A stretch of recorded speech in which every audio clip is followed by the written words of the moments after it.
Səhər, axşam fərq etmir. Bizim müştərilərimiz yenə də iş başındadır. Biz Zaqatala rayonunun Dağlı kəndinin sahələrindən birindəyik. Gəldik, gördük ki, müştərimiz texnikamız Zumlion 1104 ilə sahədə işləyir. Gedirik özündən fikirlərini soruşmağa. Hər vaxtınız xeyir olsun. Nə edirsiniz burada? Dağlıqlara əmək yer hazırlayırıq. Gəlin aşağı bir sərbəst edəlim. Çoxdan işləyirsiniz yoxsa təzə başlamısınız? Yox, çoxdan işləyirəm. Allah, biz gəldik, gördük burada işləyirsiniz. Dedik bir sizdən fikirlərinizi soruşaq. Özünüz təqdim edin bizə, adınız, soyadınız? Hətəmov Ramil. Ramil bəy. Hansı sahədə işləyirsiniz? Əsasən traktora hansı sahələrdə istifadə edirsiniz?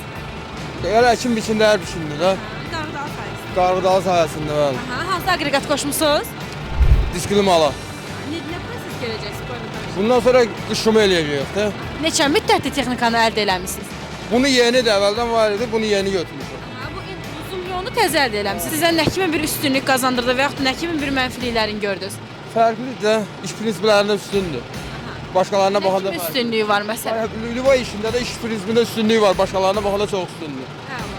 Başqa texnikamızı əldə eləmisiniz, yoxsa ancaq bir dənə budur sizdə? Yox, başqaları da var. Təşəkkür edirəm, yorulmayasınız, məhsulunuz bol olsun, işiniz avand olsun. Sağ ol. Təşəkkür edirəm. Çox sağ ol.